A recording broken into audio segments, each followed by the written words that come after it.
Margaret Michaelis, nacida en Alemania en 1902 y fallecida en Melbourne 1985. Y también Katy Horna, nacida en Budapest en 1912 y fallecida en México en el 2000. Estas dos fotógrafas inmigrantes judías que pusieron sus cámaras al servicio de la revolución social impulsada por los anarquistas y anarcos sindicalistas de la CNT, FAI, durante la Guerra Civil Española. A diferencia de lo que se ha pensado hasta ahora, sus fotografías de la guerra no cayeron en manos de franquistas ni desaparecieron entre las ruinas de los bombardeos, sino que se encontraban donde les correspondía, en el archivo de las oficinas para las que trabajaban, las oficinas de propaganda exterior de la CNT-FAI. Justo antes de acabarse la Guerra Civil Española, en abril de 1939, los anarquistas y anarcosindicalistas de la Confederación Nacional del Trabajo y la Federación Anarquista Ibérica, más conocidas como la CNT-FAI, lograban salvaguardar sus archivos enviándolos al Instituto Internacional de la Historia Social de Ámsterdam, almacenados en 48 cajas de madera, conocidas en la época como las cajas de Ámsterdam. Salieron de la casa del Comité Regional de la CNT de Barcelona y tras largo viaje con paradas París y Oxford, llegaron por fin a Ámsterdam en 1947. Ya en el instituto, los archivos permanecieron cerrados durante más de 30 años en los que la CNT sobrevivió en clandestinidad hasta la muerte del dictador Franco. Y fue en los años 80 cuando se organizó el material y se crearon los inventarios, dejando sin embargo el material fotográfico, procedente de las oficinas de propaganda de la FAI, relegado a un segundo plano. El archivo fotográfico de las oficinas de propaganda permaneció prácticamente invisible hasta el 2016, cuando se organizaron sus fondos y creó y se publicó su inventario. Al estallar la guerra, las oficinas de propaganda exterior de la FAI fueron emplazadas en el edificio del Comité Regional ubicado en Vía de Ruti de Barcelona, conocido entonces como la Casa de CNT. De las primeras semanas de conflicto, las oficinas contaron con una sección gráfica que dio prioridad a la fotógrafa como arma de propaganda. Esta sección, además de service de reporteros independientes, que como Pérez Rosas y Finesas vendían sus fotografías a la organización, contó con el compromiso de dos fotógrafas extranjeras, la polaca Margaret Michaelis y la húngara Katy Horna. Aunque no existe documentación en el archivo de la FAI que lo corrobore, sabemos que durante los primeros meses de guerra, Margaret Michaelis, asentada en Barcelona desde 1933, trabajaría para la sección gráfica, convirtiéndose en la fotógrafa de confianza de los anarquistas. Prueba de ello son los viajes que llevaría a cabo en calidad de fotógrafa, junto a las anarquistas rusa Emma Goldman y el anarcosindicalista holandés Arturo Leng. En otoño de 1936, organizados por los compañeros de la oficina propaganda. Viajes que Michaelis recogió con su cámara y que a lo largo de esta investigación han sido identificados, entre otros trabajos de la fotógrafa, en el archivo. Aquella situación cambiaría, sin embargo, con la llegada de Katy Horna en enero de 1937, con el nombre de Catalina Polgare, y junto a su marido de entonces, el húngaro Paul Polgare, llegó a Barcelona antifascista para convertirse en la fotógrafa oficial de los anarquistas y su agencia fotográfica, la Spanish Photo Agencia, conocida entonces como Foto Spam. Una experiencia, la de la agencia, que le permitiría ver publicadas sus fotografías en revistas de proyección internacional como la británica Wellcliff Illustrated. En julio del 37, Horna decidió abandonar la Vía Durruti para trasladarse a Valencia y trabajar como redactora gráfica de la revista Umbral.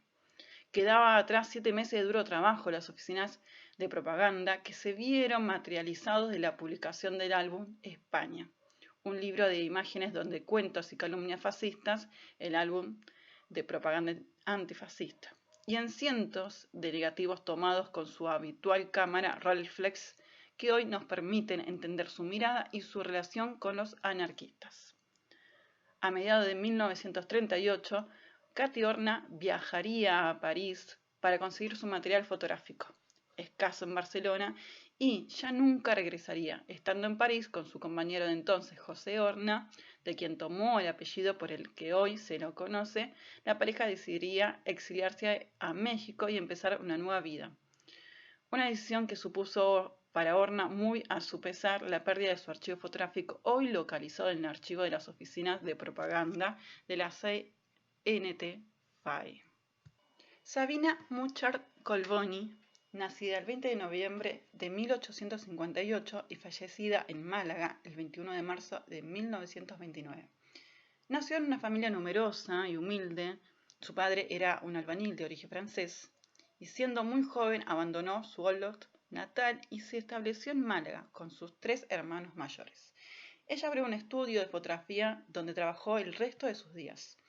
Una fotógrafa profesional que retrató a la sociedad malagueña a caballo de los siglos XIX y XX. Haciendo honor a su origen catalán, los hermanos Murchart abrieron tiendas de tejidos y alfombras que convirtieron en prósperos negocios. Luego, los hermanos mayores optaron por seguir otros rumbos y Sabina se decantó por la fotografía. No sabemos cómo ni dónde aprendió el oficio, pero en 1893 la encontramos en Melilla, ante el fuerte de Rostro Gordo, en plena guerra de Marruecos. Aquella instantánea de una mujer de 35 años, soltera, se publicaba en el número 624 de la revista Ilustrada el 11 de diciembre de 1893. La guerra de África fuerte de Rostro Gordo reza el pie de foto. Sabina firmará toda su obra así, S. Muchart. Con esa S inicial e incógnita pretendía ocultar su condición femenina en una época en que las mujeres estaban relegadas al ámbito doméstico.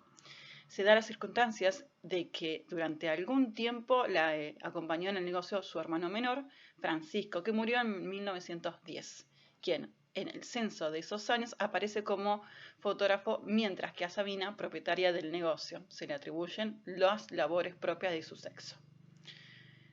En 1984 aparece ya como fotógrafa en las guías de Málaga, con un estudio instalado en el último piso de la Plaza de la Constitución, número 16 al 22. En las fotos y postales de la época se observa gran rótulo de Murchart. Murchart fue, pues, una mujer independiente que vivió de su trabajo cuando este era un oficio novedoso, más aún para una mujer soltera y autónoma. Ella fue sobre todo retratista, pero también fotografió monumentos, paisajes y tipos, siempre con un toque artístico. En sus retratos de estudios se aprecia que las mujeres posan con más naturalidad y menos embaranamiento que las fotos de este tipo realizadas de fotógrafos masculinos. Se venden vistas y tipos, anunciaba en el reverso de las fotos que vendía en su establecimiento. Murchart se dedicó a fotografiar cuando ocurría en Málaga una fotoperiodista Avant la Lettre, las fiestas, las corridas de toro. Allí estaba también cuando se produjo el hundimiento del Gneisenau, buque, escuela de la Marina alemana, a causa de un temporal en el mismo puerto malagueño. Ocurría el suceso el 16 de diciembre de 1900 y Sabina pudo fotografiar la secuencia completa del naufragio. Algunas de esas imágenes serán reproducidas como postales. Sus postales, con imágenes de la ciudad, el puerto, la Alameda, sus monumentos, la catedral, el palacio arzobispal, sus tipos pintorescos, el cenachero, la flamenca y las escenas de cortejo fueron editados por Ricardo Álvarez Morales con el sello FOT de Murchart. En un tiempo donde mujeres y hombres mantenían espacios separados de las fotos de cortejos realizadas en el estudio de Sabina, la pareja estaba formada por 2 mujeres, estando una de ellas disfrazada de hombre. Parece que no era propio de un hombre cortejar a una mujer delante de la fotógrafa, cosa que era natural ante un hombre. Sabina Murchart murió en 1929. Contaba con 71 años y seguía al frente de su negocio. Fue enterrada en el cementerio de San Miguel junto a 2 de sus hermanos que también habían muerto en Málaga. Gerda Tardó. Es posible la primera mujer fotoreportera de guerra que murió en el frente. Es también la autora de importantes imágenes que retrataron la Guerra Civil Española. Fue compañera y mujer de André Friedman. Juntos crearon la identidad de Robert Capa para publicar fotografías y evitar conflicto por sus apellidos judíos en el contexto del nazismo cundiendo por Europa. Su sello como fotógrafa pasó desapercibido durante décadas, pero la historia le ha devuelto el reconocimiento que siempre mereció. Gerda Porelby, que es su verdadero nombre y nació en Stuttgart, se crió en Leipzig. Hija de un matrimonio judío de izquierda, Gerda fue siempre una mujer moderna e independiente que fumaba, jugaba tenis y participaba en política. Fue férrea opositora al entonces emergente nazismo y en 1933, cuando Hitler llegó al poder, escapó a París. Ahí trabajó un tiempo como mecanógrafa y al año siguiente conoció a André Friedman, un joven fotógrafo judío húngaro que le enseñó su oficio y del cual se enamoró. Gerda entró a trabajar en Alles Foto y pasó a llamarse Gerda Tardó, simplificando su nombre para idiomas como el francés y el español. Junto a Friedman crearon el nombre de Robert Capa con fines de mercantil y para protegerse por su origen judío. Son varios los biógrafos e historiadores que aseguran que ella era la verdadera ideóloga dentro de la pareja. Algunas fotografías tomadas por Tardó y firmadas como Capa se le adjudicaron al fotógrafo. Otras, que figuran como Capa y Tardó, fueron haber sido tomadas por ellas también. Lo cierto es que fueron en todo momento una dupla fotográfica. Decidieron partir a España, donde se estaban desencadenando la guerra civil. Les atrajo la aventura, las características del conflicto y también la fuerza de las imágenes de guerra. Milicianos uniformados, mujeres entrenándose para la lucha, jóvenes heridos y niños huérfanos. También había una clara postura política a favor de la República y en contra del fascismo. Gerda estuvo en las batallas de Guadalajara y Brunet disparando su cámara. Fue en la retirada de Brunet cuando la fotógrafa cayó del coche que la llevaba y un tanque la atropelló por accidente. Murió horas después en el hospital en el Escorial, 6 días antes de cumplir 27 años. Recibió los honores de una combatiente y pasó a la historia por su trágica y prematura muerte y por haber sido pareja de Robert Capa. Recién en 1994, el libro de Gerda Tardó, la fotógrafa revolucionaria en la Guerra de España, escrito por la alemana Irme Schaber, hizo justicia y la trascendencia de Tardó como fotógrafa y al valor de sus imágenes en la narración de un momento histórico. El tiempo se encargó de arreglar las cuentas pendientes de la memoria histórica colectiva con la figura de Gerda Tardó. En el año 2007 apareció en Ciudad de México una maleta con 4.500 negativos de la guerra civil tomados por Robert Capa, David Seymour y Gerda Tardó, dando origen al hermoso documental de 86 minutos, La maleta mexicana, de la directora Trishan Zimmer, en 2011. En Reino Unido, Lady Clementine Hawarden fue una gran precursora de la fotografía de moda. Desarrolló su actividad fotográfica durante 8 intensivos años. En ella se ve un uso de la puesta en escena, la dirección y el uso de la luz natural y los espejos como sus métodos de trabajo. En lo técnico, utilizaba el colodión húmedo, introducida esta técnica en Inglaterra en 1851. Redujo los tiempos de exposición, aunque estas placas húmedas se exponían, se revelaban y se fijaban en el momento. Su estudio era su casa, sus hijas, sus modelos predilectas.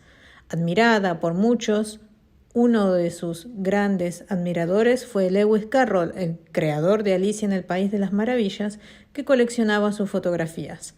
Para su época, la obra fotográfica de Lady Clementine fue fuertemente cuestionada por retratar a sus hijas en poses que para la crítica eran consideradas como provocación sexualmente adolescente. Tora Gallagher. Fotógrafa dinamarquesa, realizó su actividad profesional a partir de 1850.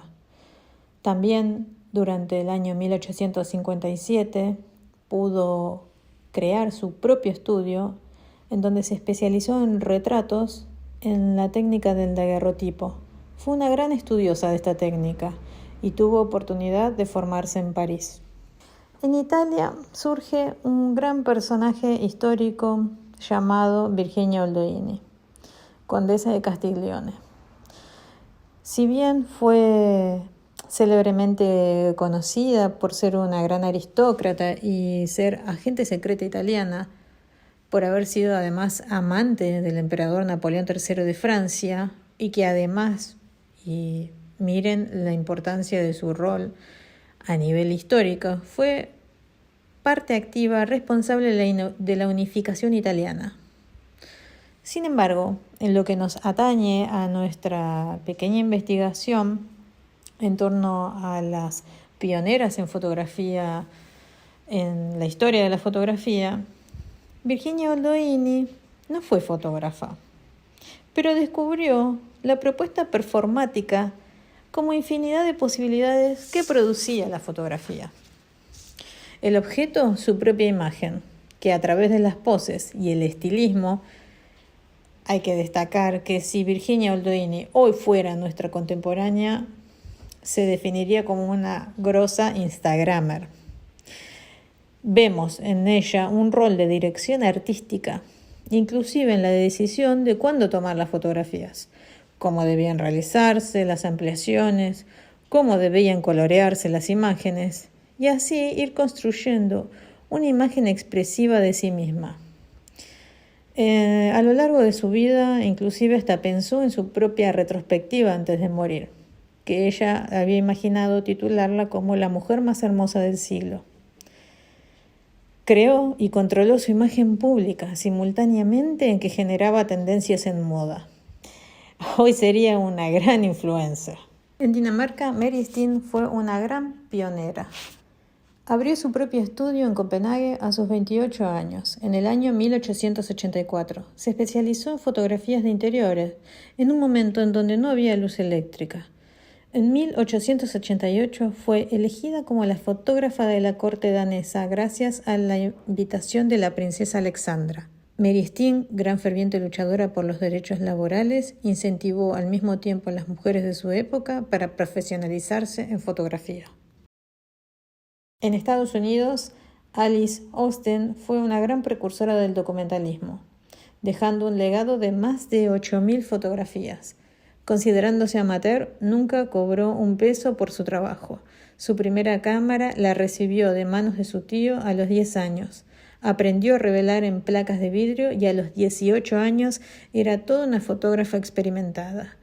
Decidió que esta labor sería toda su vida, dedicándole 50 años. Su obra pasó desapercibida hasta el año 1950, en donde una investigadora publicó sus fotos en Life. Alice, ya anciana, vivía en la pobreza. Uno de sus trabajos más conocidos, Strip Types, son los retratos de trabajadores inmigrantes en la época de la sociedad victoriana. A su vez, fue un gran ícono del movimiento LGBT, ya que retrató, para su época, mujeres vestidas de hombres y fumando, cuestionando los roles tradicionales de género. Harriet Chalmers Adams, estadounidense, fue fotógrafa de viajes, exploradora y escritora. Fue la única mujer fotógrafa a la que se le permitió visitar las trincheras francesas durante la Primera Guerra Mundial. En 1904 realizó 3 años de viajes por América del Sur. Simultáneamente, trabajó enviando crónicas de sus recorridos a la National Geographic Society. Para New York Times, fue una de las grandes exploradoras de la historia de Estados Unidos. En Estados Unidos, Laura Gilpin recibe su primera cámara a los 12 años, una Kodak Brownie.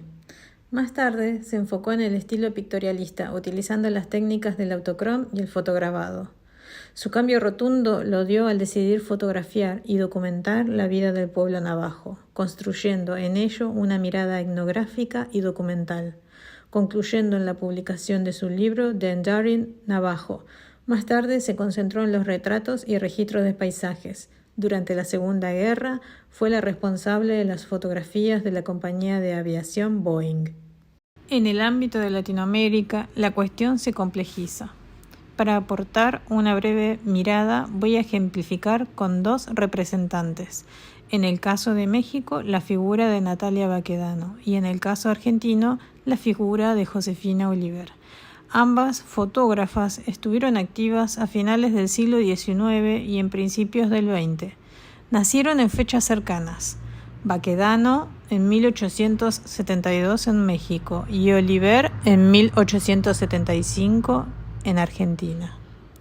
Baquedano abrió su propio estudio en 1898, atendido exclusivamente por señoritas. Para esta época, en México, las primeras fotógrafas provenían del extranjero, pero paralelamente en la Escuela de Artes y Oficios de Puebla se había abierto un taller de fotografía, en donde se profesionalizaban las mujeres.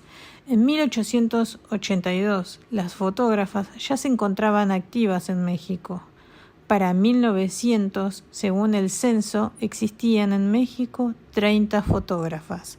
Muchas se desempeñaban como empleadas o asistentes en estudios fotográficos, ya que el Estado mexicano tenía especial interés en proporcionar a las mujeres de las clases medias y bajas un oficio que garantizara su subsistencia.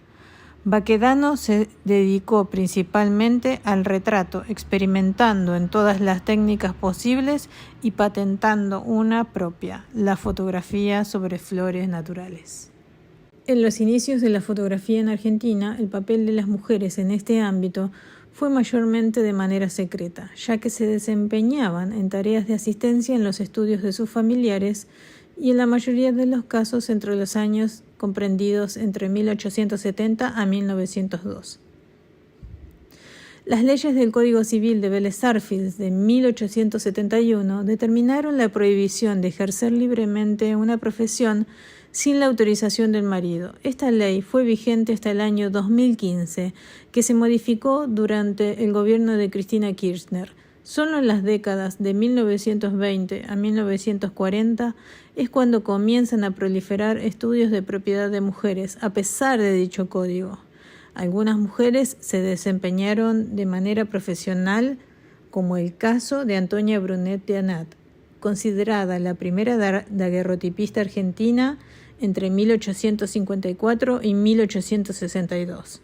En el caso de Josefina Oliver, ella comienza a practicar la fotografía como amateur a partir de 1899, aprendiendo de la mano de sus amigos cercanos, dentro de su círculo familiar y social.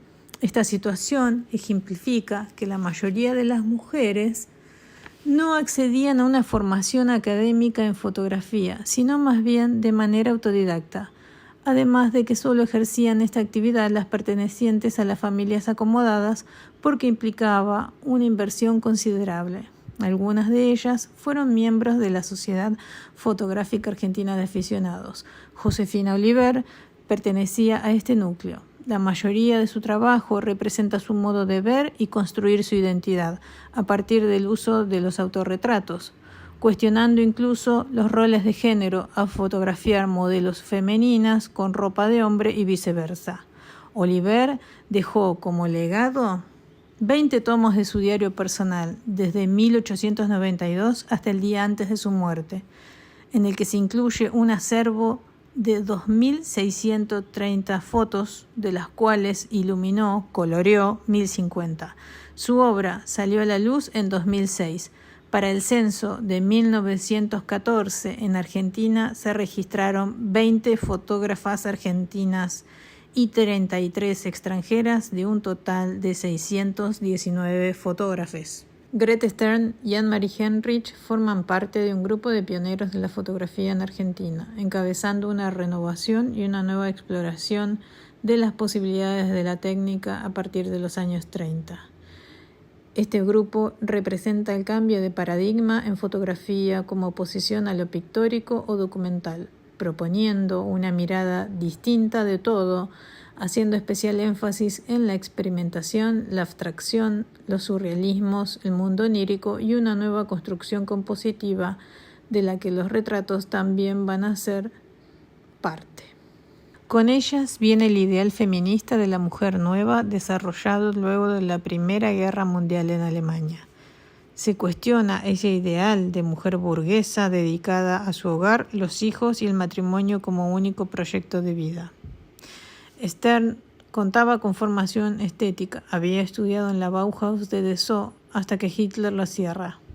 Heinrich ingresa al mundo fotográfico con el propósito de ganarse la vida. Ambas se exilian en Argentina huyendo de la guerra. En ellas se observa un particular interés en la imagen femenina. Heinrich se destaca en su trabajo de retratos del Star System de la época. En cambio, Stern, en la serie de fotomontajes Los Sueños, para la revista Idilio, en donde trata numerosas problemáticas de la mujer de clase media. Simultáneamente, la aparición del negativo de pequeño formato de 35 milímetros permitió que las cámaras sean de mano y posibilitó que pudieran salir a la calle fotografiando la vida, capturándola y documentándola.